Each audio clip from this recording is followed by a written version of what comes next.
ಅಭಯ ಆಂಜನೇಯ ಸ್ವಾಮಿ ದೇವಾಲಯದ ಜಾಗದ ವಿಚಾರಕ್ಕೆ ಎರಡು ಗುಂಪುಗಳ ಮಾತಿನ ಚಕಮಕಿ, ಪೊಲೀಸರಿಂದ ಲಾಠಿಚಾರ್ಜ್. ವಿಜಯಪುರ ಪಟ್ಟಣದ ದೇವನಹಳ್ಳಿ ಮುಖ್ಯರಸ್ತೆಯಲ್ಲಿರುವ ಅಭಯಾಂಜನೇಯ ಸ್ವಾಮಿ ದೇವಾಲಯದ ಮಾಲೀಕತ್ವದ ವಿಚಾರದ ಕುರಿತು ಎರಡು ಗುಂಪುಗಳ ನಡುವೆ ಮಾತಿನ ಚಕಮಕಿ ನಡೆದು ಪರಿಸ್ಥಿತಿ ವಿಕೋಪಕ್ಕೆ ತಿರುಗುವ ಹಂತದಲ್ಲಿ ಪೊಲೀಸರು ಲಾಠಿ ಚಾರ್ಜ್ ಮಾಡಿ ಜನರನ್ನು ಚದುರಿಸಿದರು. ಇಲ್ಲಿ ನಿರ್ಮಾಣಗೊಂಡಿರುವ ಅಭಯ ಆಂಜನೇಯ ಸ್ವಾಮಿ ದೇವಾಲಯವನ್ನು ನಾವು ನಿರ್ಮಾಣ ಮಾಡಿದ್ದೇವೆ. ದಾನಿಗಳು, ಭಕ್ತರ ಸಹಕಾರದಿಂದ ಕೋಟ್ಯಾಂತರ ರೂಪಾಯಿಗಳು ಖರ್ಚು ಮಾಡಿದ್ದೇವೆ. 2 ವರ್ಷಗಳ ಹಿಂದೆ ಇಲ್ಲಿ ಪೂಜೆ ಮಾಡಲೆಂದು ಹಾರೋಹಳ್ಳಿಯ ಲೋಕನಾಥಾಚಾರ್ಯ ಅರ್ಚಕರೊಬ್ಬರನ್ನು ಇಲ್ಲಿ ನೇಮಕ ಮಾಡಿ 2 ವರ್ಷಗಳ ಕಾಲ ಪೂಜೆ ಮಾಡಿ ದೇವಾಲಯವನ್ನು ಅಭಿವೃದ್ಧಿಪಡಿಸಲು ಬಂದಾಗ ಬಿಟ್ಟುಕೊಡಿ ಎಂದು ಹೇಳಿದ್ದೆವು. ಆದರೆ ಅರ್ಚಕರು ಪೂಜಾ ಕೈಂಕರ್ಯಗಳನ್ನು ಮಾಡುವುದು ಬಿಟ್ಟು ದೇವಾಲಯಕ್ಕೆ ಬರುವ ಭಕ್ತರಿಗೆ ಜ್ಯೋತಿಷ್ಯ ಹೇಳಿಕೊಂಡು ಹೋಮಗಳು ಮಾಡುವುದಕ್ಕೆ ಪ್ರಾರಂಭ ಮಾಡಿ ಒಂದೊಂದು ಹೋಮಕ್ಕೆ 25,000 ನಿಗದಿಗೊಳಿಸಿದ್ದಾರೆ. ಆದ್ದರಿಂದ ನಾವು ಅವರನ್ನು ದೇವಾಲಯದಿಂದ ಹೊರಗೆ ಕಳುಹಿಸಿದ್ದೇವೆ ಎಂದು ದೇವಾಲಯ ನಿರ್ಮಿಸಿದ್ದಾರೆ ಎನ್ನಲಾಗುತ್ತಿರುವ ಪ್ರಕಾಶ್ ಹೇಳಿದರು. ಅಪಪ್ರಚಾರ ಮಾಡಿದ್ದಾರೆ. ಇಲ್ಲಿ ಪ್ರತಿಷ್ಠಾಪನೆ ಮಾಡಿರುವ ಆಂಜನೇಯ ಸ್ವಾಮಿ ಮೂರ್ತಿಯನ್ನು ದೇವನಹಳ್ಳಿಗೆ ಸ್ಥಳಾಂತರ ಮಾಡಿ ಈ ಜಾಗವನ್ನು ಮಾರಾಟ ಮಾಡಲು ಪ್ರಯತ್ನ ನಡೆಸಿದ್ದಾರೆಂದು ಅರ್ಚಕರು ನಮ್ಮ ಮೇಲೆ ಅಪಪ್ರಚಾರ ಮಾಡಿ ಜನರನ್ನು ಎತ್ತಿಕಟ್ಟುತ್ತಿದ್ದಾರೆ. ನಾನು ಯಾವುದೇ ಕಾರಣಕ್ಕೂ ಇಲ್ಲಿಂದ ಮೂರ್ತಿಯನ್ನು ಸ್ಥಳಾಂತರ ಮಾಡುವುದಿಲ್ಲ ಎಂದು ಪ್ರಕಾಶ್ ಹೇಳಿದರು. ಈ ಕುರಿತು ಮಾತನಾಡಿದ ಅರ್ಚಕ ಲೋಕನಾಥಾಚಾರ್ಯ ಅವರು, 4-5 ವರ್ಷಗಳಿಂದ ದೇವಾಲಯವನ್ನು ನಾವು ನಡೆಸುತ್ತಿದ್ದೇವೆ. ದೇವಾಲಯದ ಕಮಿಟಿ ಮಾಡಿಕೊಂಡಿದ್ದೇವೆ. ಇಲ್ಲಿ ಯಾವುದೇ ಪೂಜಾ ಕೈಂಕರ್ಯಗಳು ನಡೆಯಬೇಕಾದರೂ ಭಕ್ತರಿಂದಲೇ ನಡೆಯುತ್ತಿದೆ. ನನ್ನ ಮೇಲೆ ಮಾಡಿರುವ ಆರೋಪಗಳು ಶುದ್ಧ ಸುಳ್ಳು. ದೇವಾಲಯ ಕಟ್ಟಿರುವ ಜಾಗ ಪ್ರಕಾಶ್ ಅವರಿಗೆ ಸೇರಿದ್ದಲ್ಲ, ಸರಕಾರಿ ಜಾಗ. ಇಲ್ಲಿನ ಆಂಜನೇಯ ಸ್ವಾಮಿ ಮೂರ್ತಿಯನ್ನು ಸ್ಥಳಾಂತರ ಮಾಡುವ ಬಗ್ಗೆ ನಮಗೆ ಅವರೇ ತಿಳಿಸಿದ್ದಾರೆ. ನನಗಿಷ್ಟು ಹಣ ಕೊಟ್ಟರೆ ಎಲ್ಲವೂ ಬಿಟ್ಟುಕೊಡುವುದಾಗಿಯೂ ಹೇಳಿದ್ದರು. ಆದ್ದರಿಂದ ನಾವು ನ್ಯಾಯಾಲಯಕ್ಕೆ ಹೋಗಿ ತಡೆಯಾಜ್ಞೆ ತಂದಿದ್ದೇವೆ.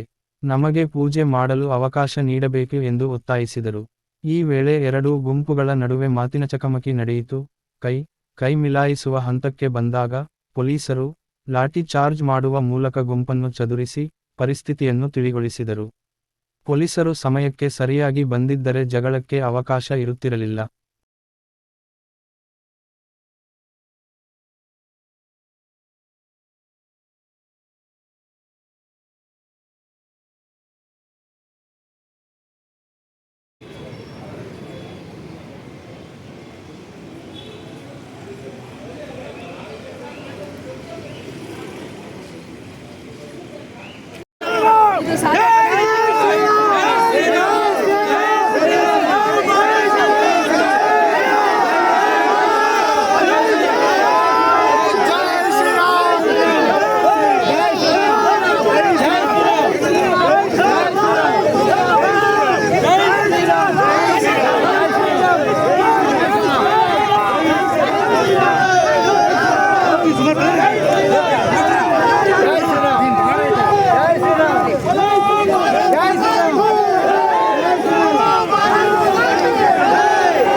ಸರ್, ಇಲ್ಲಿ ವಿವಾದ ಅನ್ನೋದು ಏನಿಲ್ಲ ಸರ್. ಈ ಚಿಕ್ಕ ದೇವಸ್ಥಾನ ಐತೆ ಇಲ್ಲಿ. ಈ ಚಿಕ್ಕ ಗುಡಿ ಒಂದು 40 ವರ್ಷದ ದೇವಸ್ಥಾನ, ವೀರಾಂಜನೇಯ ಸ್ವಾಮಿ ದೇವಸ್ಥಾನ ಅಂತ. ಈ ಜಾಗ ಎಲ್ಲ ನಮ್ಮದೇ ಇದ್ದಿದ್ದು. ಈ ಜಾಗ ಗೌರ್ಮೆಂಟಿಂದ ನಮಗೆ ಕೊಟ್ಟಿದ್ದಾರೆ. ನಾವು ಈ ಜಾಗ ಮಾಡ್ಕೊಬೇಕಾದ್ರೆ ನಮ್ಮ ತಂದೆಯವರು ಹೇಳಿದರು, ಇದು ರೋಡ್ ದೊಡ್ಡದಾತೈತಪ್ಪ, ಯಾವಾಗಾದರೂ ಆಗಲಿ ಈ ದೇವಸ್ಥಾನ ಉಳಿಸ್ಕೊಂಡು ನಮ್ಮ ಜಾಗದಲ್ಲಿ ಸ್ವಲ್ಪ ದೊಡ್ಡದಾಗಿ ಕಟ್ಟ್ರಿ ಅಂತ ಹೇಳಿದರು. ನಮ್ಮ ತಂದೆ ತಾಯಿಯವರು ಹೇಳಿರೋ ಮಾತಿಗೆ ಆ ದೇವಸ್ಥಾನ ರೋಡ್ಗೆ ಹೋಗ್ಬಿಟ್ರೆ ಆ ಆಂಜನೇಯನ ಪರಮಾತ್ಮನ ಅಲ್ಲಿ ಇರಬೇಕು ಅಂತ ನಾವು ನಮ್ಮ ಕುಟುಂಬದವರು ಎಲ್ಲರೂ, ನಮ್ಮ ಸ್ನೇಹಿತರುಗಳೆಲ್ಲರೂ ಸೇರಿ ನಾವು ಈ ಥರ ದೇವ್ರು ಮಾಡೋಣ. ಈ ಥರ ದೇವ್ರು ಮಾಡಿದ್ರೆ ಊರಿಗೊಂದು ಒಳ್ಳೆಯದು, ಭಕ್ತಾದಿಗಳಿಗೋ ಒಂದು ಲೋಕ ಕಲ್ಯಾಣಾರ್ಥಕ್ಕೆ ಇರ್ತೈತೆ ಅಂತ ಅಂದ್ಬಿಟ್ಟು ಒಂದು ದೊಡ್ಡ ದೇವ್ರನ್ನೇ ಮಾಡೋಣ. ಇಂಥ ದೊಡ್ಡ ದೇವರು ಇಲ್ಲಿ ಸುತ್ತಮುತ್ತ ಯಾವುದು 5-6 ತಾಲೂಕಲ್ಲಿ ಇಲ್ಲ. ಹಂಗಾಗಿ ಆ ದೇವ್ರ ಪ್ರೇರಣೆ ಆಗಿತ್ತು. ಆ ರಾಮರು ಸೀತಾದೇವಿ ಅನುಗ್ರಹದಿಂದ ನಾವು ಮಹಾಬಲಿಪುರಮಲ್ಲಿ ಹೋಗಿ ಆ ದೊಡ್ಡ ದೇವರು ತಗೊಂಬಂದು ಮಾಡಿ ಇಲ್ಲಿ ಪ್ರತಿಷ್ಠಾಪನೆ ಮಾಡಿದ್ದೀವಿ. ನಾವು ಕಾರ್ಯಕ್ರಮ ನಡೆಸ್ಕೊಂಡು ಹೋಗ್ತಾ ಇದ್ದೀರಿ. ಆ ದೊಡ್ಡ ದೇವರಿಟ್ಟು 10 ವರ್ಷ ಆಯಿತು. ಆ ದೇವರು ತಗೊಂಬಂದಿಟ್ಟು 10 ವರ್ಷದಿಂದ ನಾನೇ ಪೂಜೆ ಪುನಸ್ಕಾರ ಮಾಡಿಕೊಂಡು ಪ್ರತಿಯೊಂದು ಗ್ರಾಮಸ್ಥರನ್ನು ಎಲ್ಲ ಸೇರಿಸ್ಕೊಂಡು ಒಂದು ಸರಿ ಹನುಮಾನ್ ಜಯಂತಿ ಮಾಡಿದ್ರೆ 10,000 ಜನಕ್ಕೆ ನಾವು ಪ್ರಸಾದ ಕೊಡ್ತಾಯಿದ್ದೀವಿ. ಉದ್ದಿನವಡೆ, ಖಾರ ಪೊಂಗಲ್ಲು,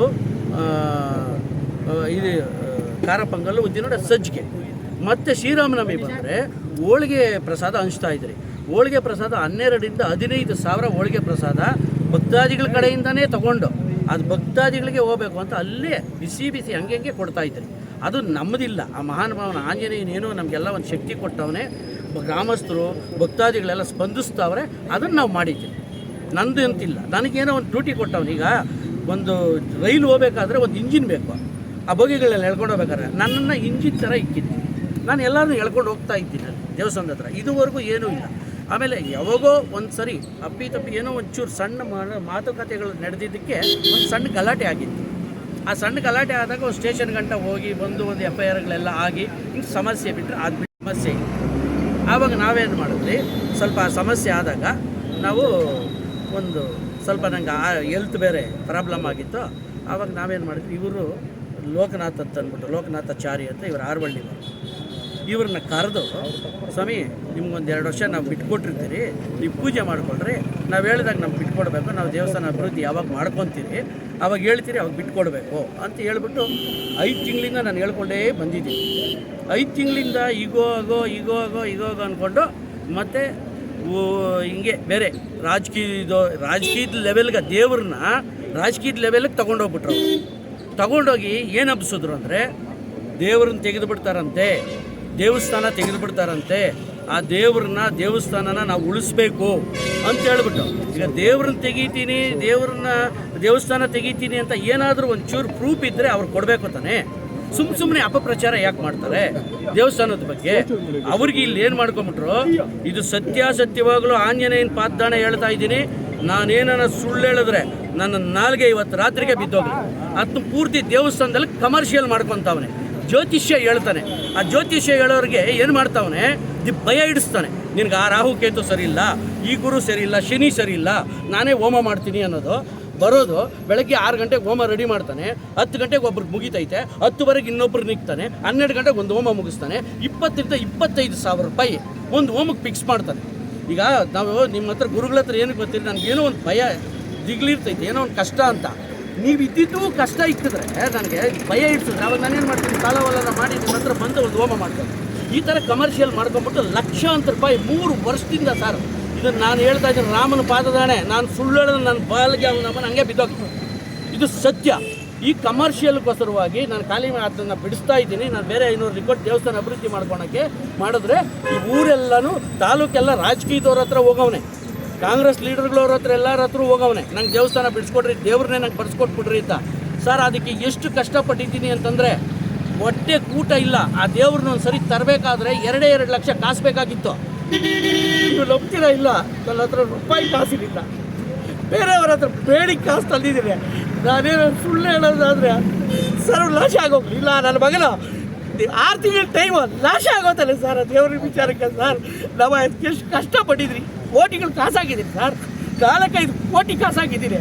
ನನ್ನ ಮಗ ಊರೆಲ್ಲ ಹಬ್ಬಿಸಿ ನಮ್ಮ ದೇವಸ್ಥಾನಕ್ಕೆಲ್ಲ ಸರ್ ಒಂಥರ ನನಗೆ ಅವಮಾನ ಆಗ್ಬಿಟ್ಟಿದೆ ಸರ್.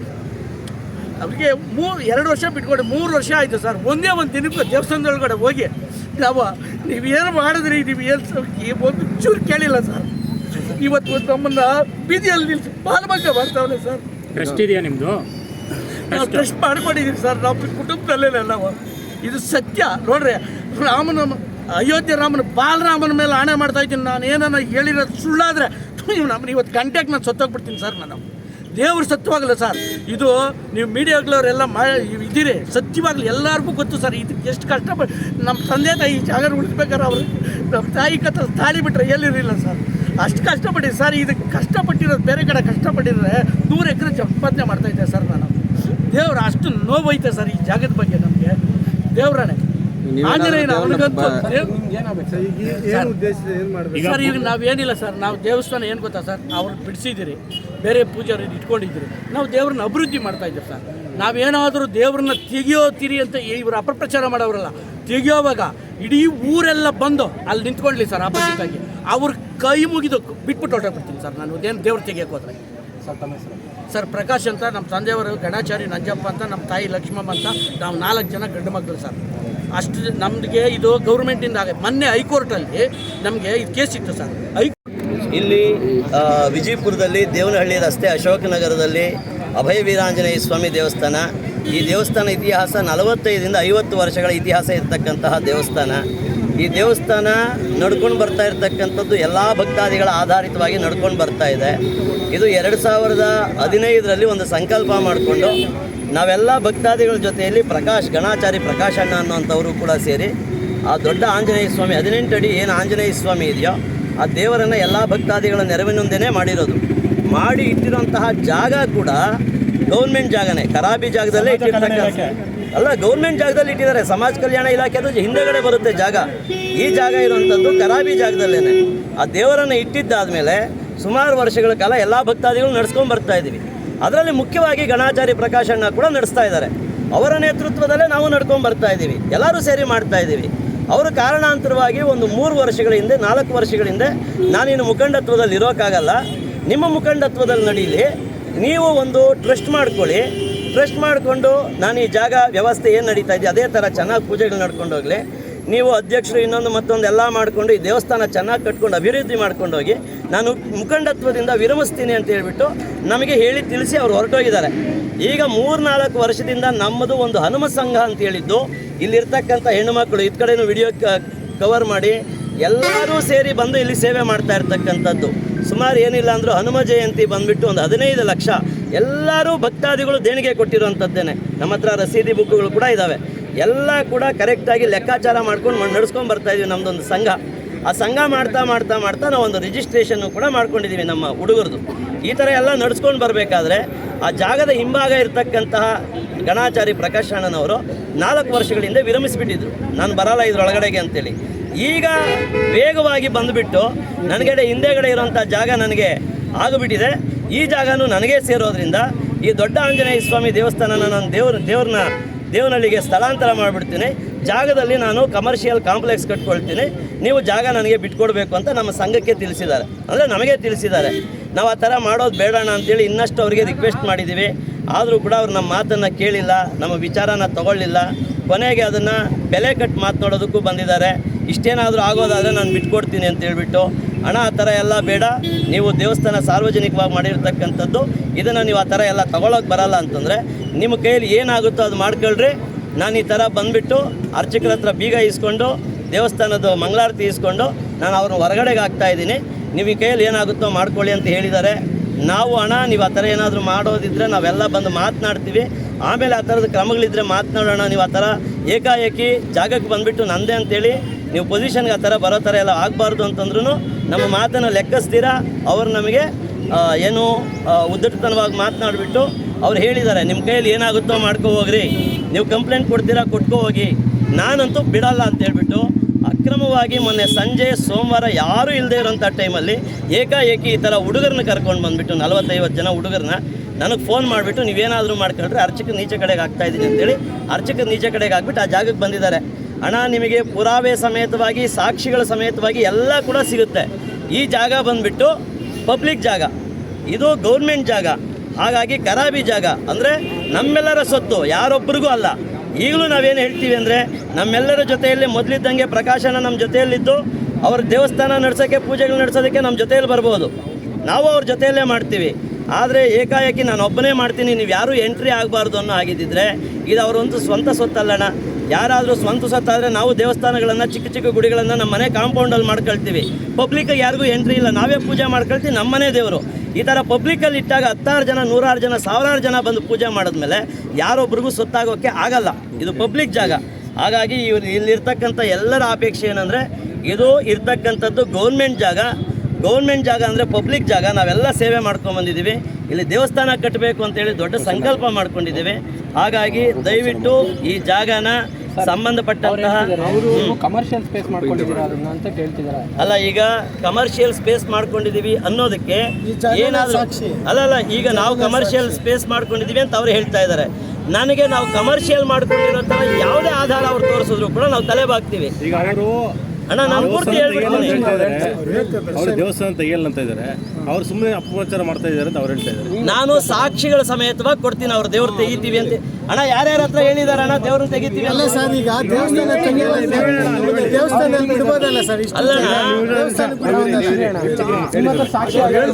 ಈಗ ಅವರು ನಮ್ಮ ಹತ್ರ ದೇವರನ್ನು ತೆಗಿತೀವಿ ಅಂತ ಮಾತನಾಡಿರುವಂತಹ ಆಡಿಯೋ ಸಾಕ್ಷಿಗಳು ಇದ್ದಾವೆ. ಮೇಲಾಗಿ ಅವರು ಈ 3-4 ತಿಂಗಳಿಂದ ವಿಜಯಪುರದಲ್ಲಿ ನಾನು ದೇವ್ರನ್ನ ತೆಗೀತಾ ಇದ್ದೀನಿ, ಸ್ಥಳಾಂತರ ಮಾಡ್ತಾ ಇದ್ದೀನಿ, ಜಾಗ ಮಾರಾಟ ಮಾಡ್ತಾ ಇದ್ದೀನಿ ಅಂತೇಳಿ ಅನೇಕ ಜನರ ಹತ್ರ ಹೇಳ್ಕೊಂಬಂದಿದ್ದಾರೆ. ನೀವು ಬೇಕಾದ್ರೆ ನಮ್ಮ ಜೊತೆಯಲ್ಲಿ ಬಂದಿದ್ದೀರಿ ಅಂದರೆ ಯಾರ್ಯಾರ ಹತ್ರ ಹೇಳಿದ್ದಾರೆ ಅವರ ಸಾಕ್ಷಿ ಸಮೇತವಾಗಿ ಹೇಳಿಸ್ತೀವಿ. ಅವರೇ ಹೇಳ್ಕೊಂಡು ಬಂದಿದ್ದಾರೆ. ಬೇಕಾದರೆ ನೀವು ವಿಜಯಪುರದಲ್ಲಿ, ಇದು ದೇವನಹಳ್ಳಿಯಲ್ಲಿ ಪಾರಿವಾಳ ಗುಟ್ಟದಲ್ಲಿ ಒಂದು ಸಂಸ್ಥೆ ಇದೆ, ಸಂಸ್ಥೆಯವ್ರನ್ನ ಹೋಗಿ ಕೇಳಿ. ಶಿವರಾತ್ರಿ ಹಬ್ಬದ ದಿನ ಅವರು ಸಂಘ ಎಲ್ಲ ಕರೆದುಬಿಟ್ಟು ನಾನು ದೇವ್ರನ್ನ ತಂದು ಕೊಡ್ತಾ ಇದ್ದೀನಿ, ನೀವಿಲ್ಲಿ ದೇವ್ರನ್ನ ಇಲ್ಲಿ ಒಪ್ಪಿಸ್ತೀನಿ ಅಂತೇಳಿ ಅದು ಮಾತು ಕೊಟ್ಟು ಬಂದಿದ್ದಾರೆ. ಬೇಕಾದ್ರೆ ದೇವನಹಳ್ಳಿಯಲ್ಲೂ ಕೂಡ ನೀವು ವಿಚಾರಿಸ್ಬೋದು. ಈ ವಿಚಾರನ ಪ್ರಕಾಶನ ನನಗೆ ಖುದ್ದ ಹೇಳಿದ್ದಾರೆ.